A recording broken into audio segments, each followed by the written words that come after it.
Like many people, I recently finished playing Resident Evil Requiem, and it got me thinking about this series and where it's at so far and everything that's come before. I think that's very intentional. There's a lot of callbacks in this game. It's very nostalgic, and it made me really look back on the series overall, the highs and the lows. I've played almost all of these games now. Almost, not all. And I thought it'd be fun to do a top 15 list. Why top 15? Because I actually haven't played every single one of these games. I know, I'm only 15. Call me a fake fan, I'll take it. I own that. I haven't played every single Resident Evil game. There's a few of the spin-offs I haven't played. So today we're going to be focusing on the numbered games plus a few of the spin-offs. Okay, so without further ado, let's get into it. So most of you won't be surprised by this one. It is Resident Evil 6. Yes, the game where the man and the giraffe are doing some dirty business on the front cover. That one. Playing it for the first time, which for me was a couple of years ago, because when it came out, it got terrible reviews. I pretty much avoided it for the longest time. But after playing most of the other games, I figured I have to just face this thing. I have to face my fears and play this game that has a horrible reputation, to say the least. And while there are parts of this game I liked, parts that I thought were well designed, well made, the story was even kind of fun in a very cheesy kind of way, sometimes. This is a long game, a bloated game, probably the longest of any Resident Evil game. Most of the game just reminds me of the worst parts of this era in gaming, the early 2010s. We had some great stuff, of course, during this time, but there was this kind of obsession by publishers with Call of Duty and chasing Call of Duty and trying to be the next Call of Duty. Games like Resident Evil where it made no sense for them to try and be that, to be something they're not. We'd already started going in this direction with 5, and you could argue even 4, this kind of departure from survival horror. And it's interesting to compare Resident Evil 6 to Resident Evil 4. 4 being the most celebrated of the action-focused RE games, while 6 being, well, the opposite of that. On paper, these two games seem pretty similar. If you hadn't played them and just saw some random gameplay footage, you'd be forgiven for not understanding what the big deal was and why one was so much better than the other. So what did RE6 get wrong that 4 didn't? Well, for one thing, in 4, despite it being a very fast-paced action game, you still feel like you get to know each area very well, and there is still plenty of time to explore and find all of the little secrets in each part of the world. But in 6, it feels a lot more linear than that. You're just moving through each area, point A to point B, and there's not much opportunity for deviation. You just never get to know a place like you do in the older games. In the earlier games, you really feel the sense that the locations are characters in and of themselves. But in 6, none of the locations are all that memorable. On a similar note, in RE4, there are often a number of ways to deal with any given action scenario, whereas in RE6, there's often only one way to do things. A lot of the game is just full of these quick time events and like walking slowly through hallways and things like that. It just doesn't have that moment-to-moment fun of 4 and even 5, and it doesn't have the atmosphere or the suspense of the earlier games. It just kind of fails in every way, and it also fails at chasing Call of Duty. I've played some of those Call of Duty campaigns. They can be pretty fun. It was not as fun as those. Resident Evil 4 got away with its departure from the first 3 games because it was such a good action game. People kind of accepted that it wasn't really a horror franchise anymore. By the time we get to 6, it seems to have lost any sense of its roots. This series just feels like a pure action franchise now at this point, and any semblance of horror is completely lost outside of, a couple of sections that evoke any sense of horror or atmosphere. And even those sections aren't particularly amazing, they're just kind of okay. Mostly in the Leon part of the game, which is one of the worst campaigns actually. That was the one I was excited to play, but it ended up being maybe my least favorite. It has 4 campaigns, So as opposed to the A-B campaign, we have kind of an A-B-C-D campaign. Although to be fair, they are very different. They cross over, they reuse some locations occasionally, but they are more distinct than what we have come to expect in the first couple of games, for example, with the Chris and Jill campaign and the Claire and Leon campaigns. The Chris campaign was okay. That's the one where it actually feels like you're playing the game a lot and you get to shoot and you get to, have fun. But it actually fleshes out Chris's character in kind of an interesting way, at least for this series. He has PTSD from so many of men in his command getting killed and stuff like that. It's okay, it's not amazing. But for this game, it's as good as it gets. We have the Jake campaign, which kind of feels mostly like a poor man's Uncharted game. The Ida campaign just feels like pretty throwaway. It's the shortest one, I believe. It famously didn't have co-op at launch. It had to be added later. And I have to think the ambition of this game, how much it's trying to do, it ends up feeling like everything is very spread thin. The developers did not have enough time to put a lot of attention or care into each area. This was a time when it truly felt like the series had lost its way, and luckily, they really recovered after this with 7, which we will talk about later. Next up is Resident Evil 5. Now, some of you might be surprised to see this game so low on the list. I don't think it's a terrible game by any means. I think it is a solid action game. But for me, I can't forgive it for having basically no, moody atmosphere that I love from the first few games. Even 4 has some of that, despite being so action heavy. A lot of the time, it's barely recognizable as a Resident Evil game. It literally just looks like a Call of Duty game. Not to mention the many problematic aspects of this game.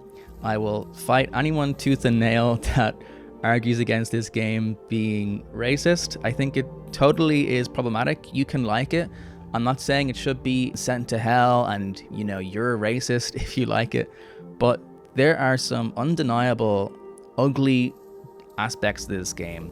And unfortunately, they do get in the way of me fully appreciating it.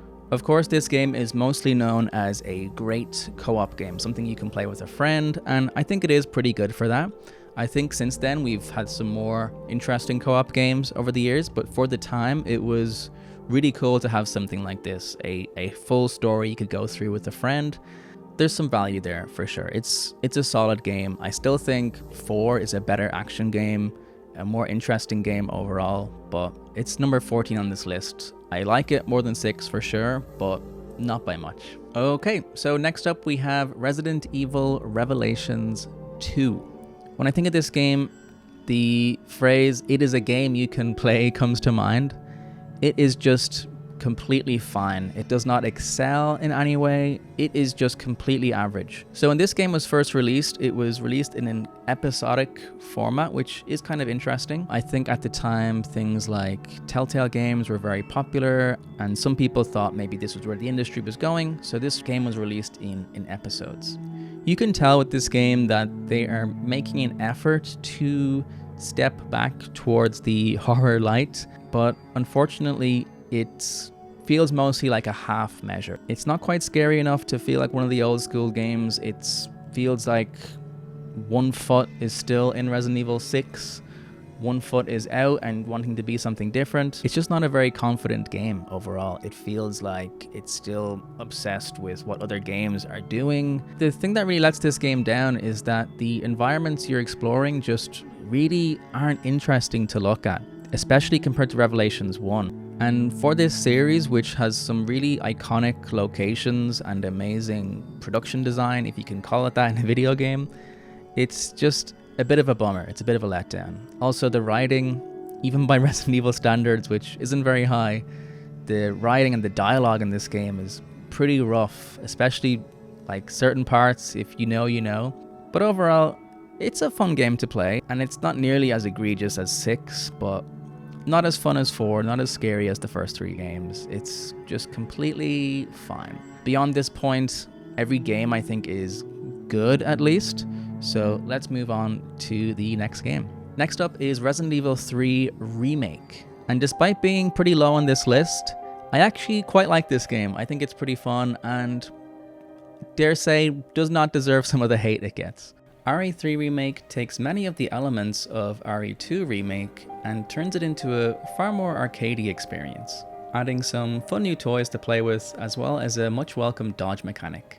If you play this modern trilogy of remakes in order, there is a very natural increase of action from one game to the next. It mostly just feels like Resident Evil Remake 2.5 because it reuses a lot of stuff from that game, but also Resident Evil 3 at the time for the PS1 kind of felt like Resident Evil 2.5. So in that sense, it's actually pretty authentic to the original version of 3. Of course, it's missing some major sections of Resident Evil 3. It is a short game, even by Resident Evil standards, which the games aren't that long for the most part. Resident Evil 3 is quite short. Even if you really take your time like I did, you're not looking at more than like 8 hours in this game. But if you just judge the game for what it's doing and not what it's not doing, I think what you have here is a really fun experience. Like, this game is never really boring. Nemesis, despite being less of a mechanic like he felt like in the original version of 3, is a very fun villain, and the encounters you have with them are exciting. And yeah, maybe it is a little heavily scripted and it's going to play out pretty much the same every time you play this game. I think the first time you play this game is really fun and exciting, and there are some creative boss fights with Nemesis. When I was playing Requiem recently, some of the boss fights in that game are pretty dull. There's no real technique outside of just pumping them full of ammo. And I kept thinking of Resident Evil 3 Remake and how fun some of the boss fights are. Also, the cutscenes in this game are a huge step up from 2 Remake, which at times felt a little stiff and awkward. The cutscenes in this game are more well shot, they're more well acted, I think. The motion capture looks amazing. This is probably the best Jill has ever been. She is so cool and badass in this game. So overall, I had a great time. And yeah, it could have been better for people who adore the original version of 3, and some people that's their favorite Resident Evil game. So if you make a remake and you cut a lot of stuff out, then they're not going to be happy, of course, which is totally fair. But for me, I like the original version of 3, but I don't have a particular attachment to it. So I feel like I was just able to appreciate what this game did offer. So now let's move on to number 12, which is the original version of Resident Evil 4. So again, everything beyond this point are games I really, really like. It raised the bar for what an action game could be, for what a third-person shooter could be. When you look at any third-person shooter now, they owe so much to this game. It is ridiculously fun from start to finish. The mechanics of this game, shooting the zombies' knees and then them buckling and you running over to roundhouse kick them in the face. You do that one thing over and over again and it seriously never gets old. The story is so campy and fun. It has extreme Sam Raimi vibes, I'd say, at times. Unfortunately, and this is kind of nitpicking, because overall I do think this game is great, but I feel like I have to explain why it's only number 12 and not number 1 like it might be on a lot of people's lists. For me, I just loved the atmosphere of the first 3 games and the moodiness and the quietness of those games. Despite Resident Evil 4 being such a fantastic action game, I feel like I can't quite forgive it for taking the series where it took it. I really, really loved those first 3 games. Despite being a fantastic action game, I do think we have gotten games since that have outdone it. But when I played the first 2 Resident Evil games, I feel like they still stand on their own. Sure, they look like PS1 games, but in terms of how they feel to play and the atmosphere and the tension, I still feel like there isn't really anything like that now. Even the indie games that are trying to evoke that PS1 survival horror feeling, that Resident Evil feeling, they still don't quite match up to the first 3 Resident Evil games. Whereas Resident Evil 4, there have been so many games influenced by it, and I do feel like it has now been outdone. So playing it now, it's still really fun, and it's still more fun than a lot of games nowadays. I just can't quite forgive it for taking the series down the road it did towards 5 and 6. I think without 4, we wouldn't have 5 and 6, But, you know, this game is great. I can still pick up and play it anytime. Probably a little bit easier than most other Resident Evil games. It is just so easy to slip into. It is everywhere. It is on every console, so that makes it easier too. I also think it was kind of outdone by its remake, which I will get to later. But next, number 11 is the original version of Resident Evil 3. This game was such a cool send-off to the PS1 trilogy of Resident Evil games. It really felt like the peak of that design philosophy and format, and it was a great goodbye to Raccoon City as well. Well, until we got to Requiem, of course. Is it more actiony than the first two games? A little bit, sure. But it is just so fun to play. I really like the focus on just one character and one enemy. This game is like Jill versus the Nemesis, and it feels so pure and simple in that way. The way Nemesis stalks you is so cool. It was so innovative for the time. But you know, it is my least favorite of this early era of Resident Evil, the fixed camera games, because it just doesn't have that wow factor that 2 did. I mean, 2 coming after 1, 2 is such a step up, whereas 3 kind of just feels like a half step. It doesn't feel like it even deserves the full 3, the full number, which if you look into it, turns out this was supposed to be a spin-off game, and Code Veronica was supposed to be Resident Evil 3. But of course Sony weren't happy about that, so some different arrangements were made to make sure their PS1 game was the numbered one. But we'll get to Code Veronica shortly. Next up is Resident Evil Revelations. You know, it's kind of funny. I said the biggest weakness with Revelations 2 was the setting, the environment. And the biggest strength of Revelations 1 is that same thing. It's the setting, it's the environment. It's this big ass ship you're skulking around that often feels like a version of the Spencer Mansion. It's got Spencer vibes. And that feeling of being isolated in the middle of the ocean. Some of these games you just think, why doesn't this character just run away? Why doesn't he or she just get out of here? But in this game, that is purely not an option. You feel really claustrophobic and isolated on this ship.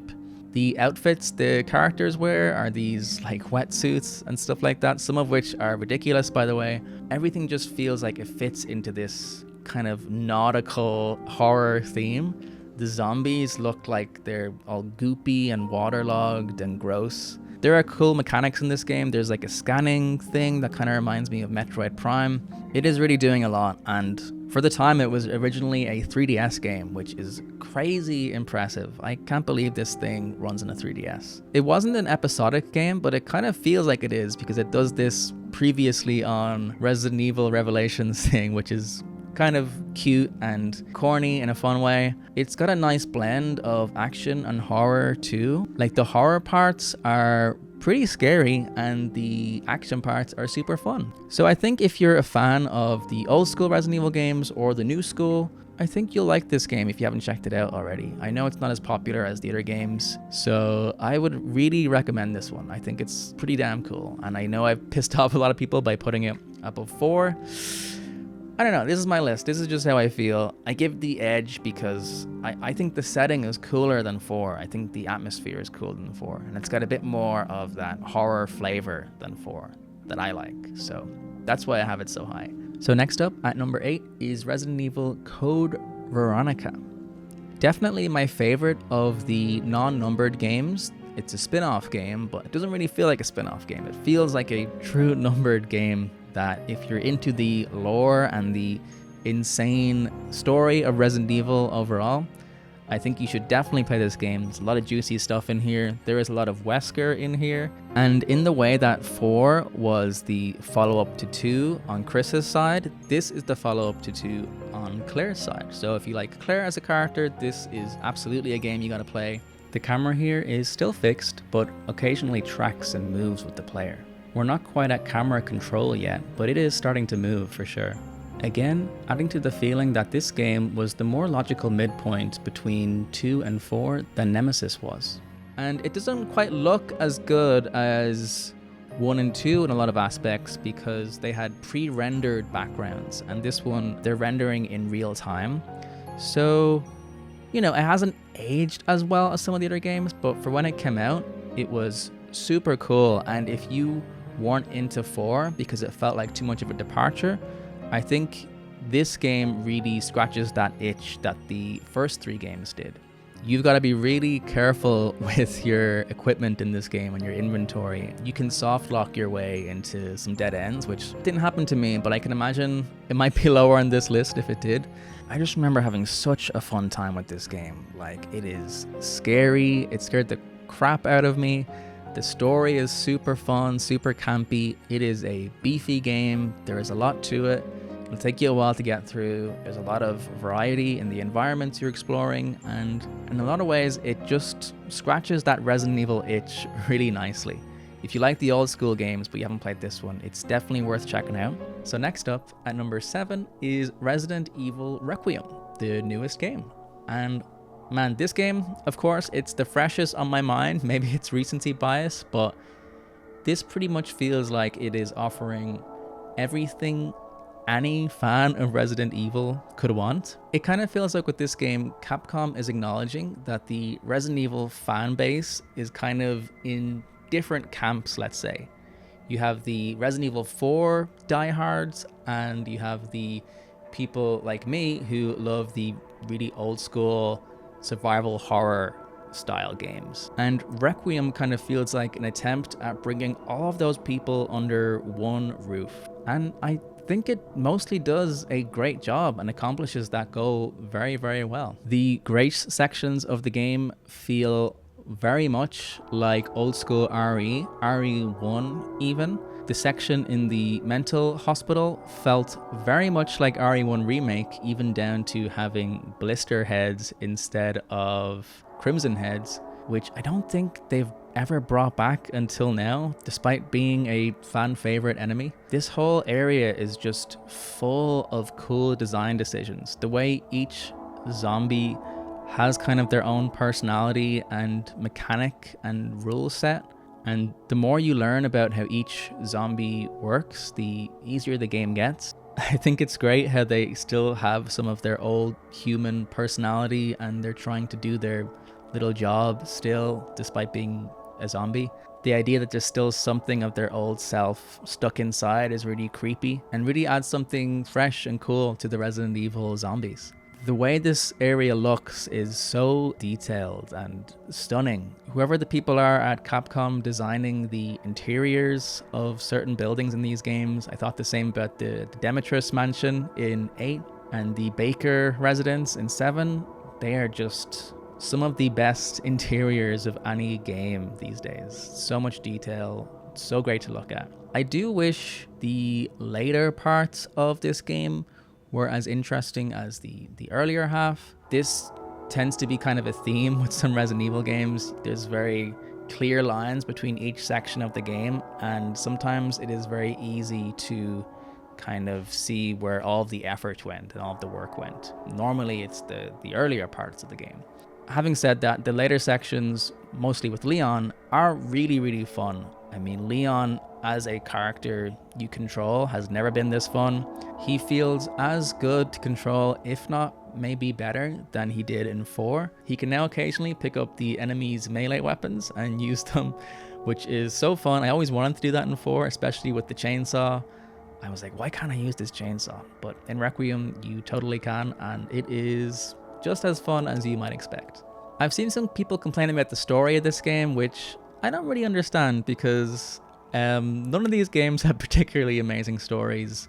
7 is kind of the only game like with themes at all. I come to these games for campy fun, and as long as the characters are fun to inhabit, then I don't really mind if the story isn't, you know, the next Last of Us or whatever. There are some aspects of the story that do bother me. I don't like, spoiler alert, I don't like the whole fake Wesker thing. It just felt totally pointless and a half measure at a nostalgia thing. And there is a lot of walking down memory lane with this game. There is a lot of references to the older Resident Evil games in particular too. But I think that's okay because 7 and 8 were doing a lot of new stuff with their story and their characters. I think it's okay to have a game every once in a while that is a little bit more steeped in nostalgia. I think if the next Resident Evil game is doing the same thing, then it might start to become a problem. It might feel like they're not doing anything new, but I think it's okay to do that every once in a while. This is kind of the Metal Gear Solid 4 of Resident Evil games. So yeah, the horror in this game is as good as it's ever been, and the action is as good as it's ever been. So you really can't complain much. I think overall it is a little bit more inconsistent than some other games that are higher on this list. The dilapidated Raccoon City kind of just wasn't as interesting as the mental hospital area with Grace. So that's number 7, and next up we have number 6, which is Resident Evil 2 Remake. So Resident Evil 2 Remake came right after 7, and this is kind of the revival era for Resident Evil, and it proved that 7 wasn't just a fluke and that Capcom could really make good Resident Evil games again. What's so interesting about this one is that it looks like RE4. It's third person over the shoulder, you're playing as Leon, but it is very much a horror game. You are not the action hero Leon that we see in Resident Evil 4 quite yet. Leon is way more limited than he is in the later games. He cannot do roundhouse kicks. He is just a rookie cop. And you really feel that playing as him. You have to be a lot more careful in this game. Even just a couple of zombies can really overwhelm you, especially in the earlier sections of the game. You are limited on ammo and resources once again. In so many ways, it feels like this game is looking at the series so far and really taking some of what works and putting it together in such a nice way. It is a stunning game to look at still in 2026. This game came out a good few years ago now, and it looks as good as a lot of games coming out today. The environments are so detailed and lovingly rendered. The RPD has never looked better. The way the zombies stagger and kind of break apart as you shoot them is so gross and impressive. It also just adds to the shooting feeling super responsive and meaty. There are a few little nitpicks about this game that I have. Mr. X, despite being a really cool swing mechanically, the kind of idea of having this stalker enemy that could be anywhere at any time who is actually stalking the entire environment and you can hear his footsteps and stuff.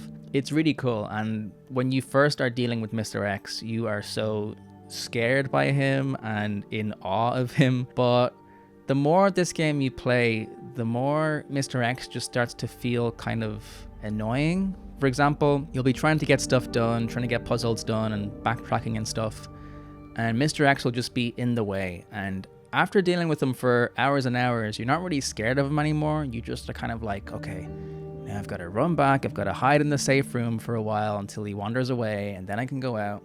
He kind of just starts to feel like this thing that's in the game to slow you down. And the kind of scariness of him really wears off after the first playthrough or two, which is unfortunate. But overall, he's such a defining characteristic of this game, and I think he does add a lot to it, especially in that first playthrough. And yeah, other than that, I don't really have many negative things to say about this game. I think it's awesome. It is a fantastic version of Resident Evil 2. Not my favorite version, which you'll see later. But now we're getting into the real cream of the crop for me, with the top 5. Number 5 being Resident Evil 4 Remake. So the reason I have this placed higher than 4 original is for a few reasons. The main one is that I feel like this injects a little bit more horror into the game. Horror that felt sorely missing from the original version. They do that by making sections that were already there a little bit moodier, a little bit more atmospheric, and also adding whole new sections that are purely horror focused where you are very vulnerable. And I don't want to spoil too much if you haven't played the game, but it brings Resident Evil 4 closer to the spirit of the first 3 games, while not betraying what Resident Evil 4 did as an action game and how fun it is to play. It also tones down the campiness just by a little bit, which also brings it in line with the first 3 games. It's still a very silly game, of course, but 4 almost felt like it went too far with the silliness. And I think 4 Remake just grounds it a little bit, just enough to make it work. Again, without betraying what 4 was trying to do. And other than that, it is just Resident Evil 4. It is a beautiful new version of Resident Evil 4. Leon's hair and jacket looks better than ever. And also, it kind of makes nice connections to RE2 in a way. RE2 is mentioned a fair bit in this game versus not at all in the original version of 4, which is really cool, I think. I like the idea that Leon is traumatized by what happened in Raccoon City, which is, of course, further gotten into in RE Requiem later on. But it kind of just feels like with these remakes, Capcom are bringing all the games together in a nice way and referencing each other more than they had before in the original versions. So yeah, RE4 Remake is a fantastic game. I just played it again recently and I had a blast. Highly recommend. That's my number 5. Next up is number 4, which is the original version of Resident Evil 2. This has to be one of the best sequels of all time. If you look at number 1, if you just look at videos of it like I have, because I haven't played RE1, shockingly, it is insane how much bigger of a game RE2 is in terms of production and scope. When I first started playing these games, I started with 1 remake and then moved on to 2 original, and 2 was just such a breath of fresh air because I felt so scared and vulnerable pretty much the whole time playing 1 remake. So to go into 2 and just be able to unload on these zombies and these lickers and all these new enemies with these new weapons was such a blast. I love the music in this game, the atmosphere. We really start getting into deeper into the lore of Resident Evil with this one, and Umbrella and Raccoon City. We're introduced to Raccoon City in this game. So much of what we now love about Resident Evil started in RE2. RE1, in comparison, was a much smaller scale game. It was kind of an experiment, if anything, and 2 really felt like it was the first true Resident Evil game. I think it was the first game that a lot of people actually played and got into. For obvious reasons, it is still so fun. It still holds up really well. The voice acting is as weird and fun as ever. When I think of Resident Evil, I kind of jump straight to RE2 in my mind. It is so iconic. It is perhaps the best PS1 game outside of maybe Metal Gear Solid 1. If you've only played the remake, I would highly recommend, if you don't mind older games, it's pretty chunky looking because it's a PS1 game, but mechanically it still holds up really well. And once you get past the PS1 graphics of it all, you do get immersed in the atmosphere in a way that is hard to find with games nowadays. So highly recommend RE2. So now we're getting into the top 3 Resident Evil games, and at number 3 I have Resident Evil Village. This game is like the most insane horror themed roller coaster ride you can play. I don't think there really is a boring section of this game, a section that I didn't like or I wanted to play through very quickly. It is all just so fun. The opening of the game is really striking. You start off in Ethan's home with his wife and his new baby, and I don't think I've ever seen a more lovingly rendered home environment. I just walked around like staring at all of the little props and the design and the rug on the ground and the floorboards and the bookshelf, which I do that stuff a lot with Resident Evil games, but with this one in particular, it is so beautifully rendered, everything.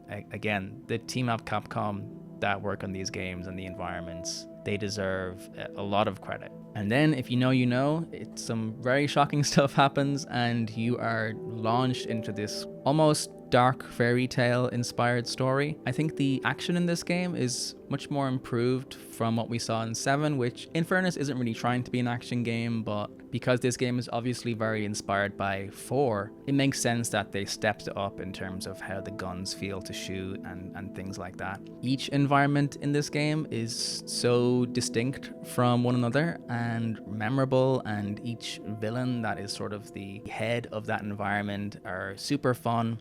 Especially Lady Demetrius, of course, and her mansion, which is probably my favorite area of the game.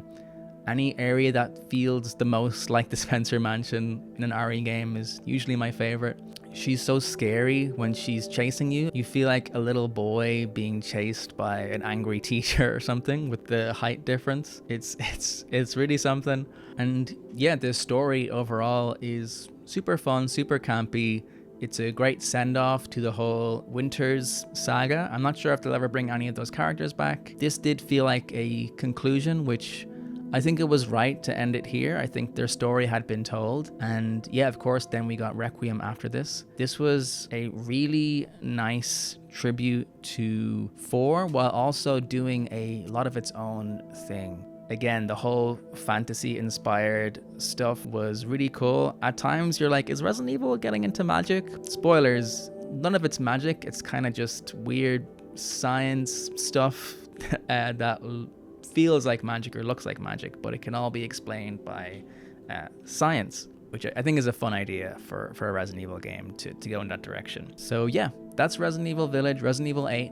Next up, we have number 2, which is Resident Evil 7. I had a hard time picking between this game and my number 1, which I'll mention in a moment, but yeah, Resident Evil 7 is just such an amazing return to form for the series. I played this game after playing 6, and it was like finding an oasis in the desert. For a game to feel so much like RE1 in particular, after playing 6, was an incredible feeling, and they really nailed it, while also feeling fresh and new. I'm so impressed by how this game feels like it has the spirit of the old games, but is doing so many things that are completely new for Resident Evil. The Bakers and their home feel like something straight out of a Texas Chainsaw Massacre movie, which I think is such an awesome direction for a Resident Evil game. Jack Baker is maybe one of my favorite Resident Evil villains outside of Albert Wesker. He is so memorable and terrifying, and the whole story of the Bakers overall is really kind of sad. This is the one Resident Evil game that actually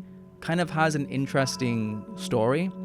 It is fun and cheesy as hell like the other games, but what I love about this game is that it feels like every character is a victim. No one really asked to be in the situation they're in. There is no mustache twirling villain here. And it touches on some themes of broken families and abuse and what, maybe substance addiction can do if you choose to read the game in that way. There is something there, which is more than you can say for most of these games. It's also entirely in first person, which is really fresh for Resident Evil. I remember reading about how Resident Evil 1 was supposed to be in first person, but due to technological limitations, they couldn't really make it work. So it's really cool that with this game, they were kind of able to make that original version of RE1 a reality by making a entirely first-person horror game, and it does the first-person stuff really, really well. Even the cutscenes are all in first person, and I've heard this game is insane in VR, which I can totally imagine. It does kind of falter in the back half. The later sections aren't as interesting as the Jack and Marguerite sections of the game. But yeah, as an overall package, Resident Evil 7 is really hard to beat. And for me, it can only be beaten by one game, and that game is Resident Evil Remake. I don't even know where to start with this one. It is, I think, the only game on this list that I would pretty much consider perfect. It is all killer, no filler. It is so atmospheric and tense the entire time. I don't think I've ever played a game where I've been as immersed in the environment as with RE1 Remake. The music, the pre-rendered backgrounds are stunning. They still look so good, even by today's standards. This was a GameCube game. It looked as good as pretty much any 360 game that we got years later. Even with the new games looking as amazing as they do with their fancy RE engine, I still feel like RE1 Remake takes the cake in terms of visuals. The fixed camera angles here give you a sense of cinematography that you don't get with the player-controlled camera of the later games. This is true for the original PS1 trilogy as well, but it is especially evident in this game. The added horsepower of the GameCube and what it was able to do in terms of lighting and shadows and detail really highlights how much potential this camera system had. The camera here feels less like a tool for the player and more like a tool for the developers to aid in artistic expression. It is one of the harder games too, which I think is partly why it's so memorable for me. This game, of course, incorporates the ink ribbon save system, which means that your saves are a finite resource, which you have to be very careful about. You can't just save scum your way through everything. And then of course there's the Crimson Heads. If you don't take care of those zombies, if you don't blow their head off or burn the body, then those guys are coming back and they run fast. They're kind of like the 28 Days Later zombies. This game is so scary, it's so atmospheric. To me, this game is quintessential Resident Evil. Everyone has their own personal favorite. This is mine. I like my Resident Evil games to be scary, scary, scary, and then at the end, I feel like a badass, and then the game's over. That is Resident Evil to me, and that is RE1 Remake. What's also interesting about this game as a remake is that it had a lot of the same people that worked on the original version of RE1, so they got to go back and correct a lot of their mistakes, do things that they didn't have the time or resources to do when they were making the original version of RE1. And I think in a lot of ways it is also, besides being the best Resident Evil game, the best remake ever made. There is a lot of news of them remaking RE1 again. I'll play it, of course, if that ever comes out, but I think this remake is already perfect and we don't really need another remake of RE1. If you've only played the remake starting from 2 Beyond, I really recommend going back and playing this one. There's HD versions now, totally easy to get your hands on. It still looks amazing. If you can get into the fixed camera stuff, the tank control stuff, which I've never minded at all, but a lot of people seem to have a problem with. Once you get past that, there is an amazing game here. So yeah, those are my top 15 Resident Evil games. If you enjoyed this video, I would sincerely appreciate a like and subscribe. Please comment down below your top 15. Feel free to trash my list and tell me why I'm completely wrong. Are there any games that I left off here? Any of the spin-offs that I should play that I haven't? And yeah, that's gonna be it, guys. Thank you so much for watching. I really appreciate your time and take care. Bye.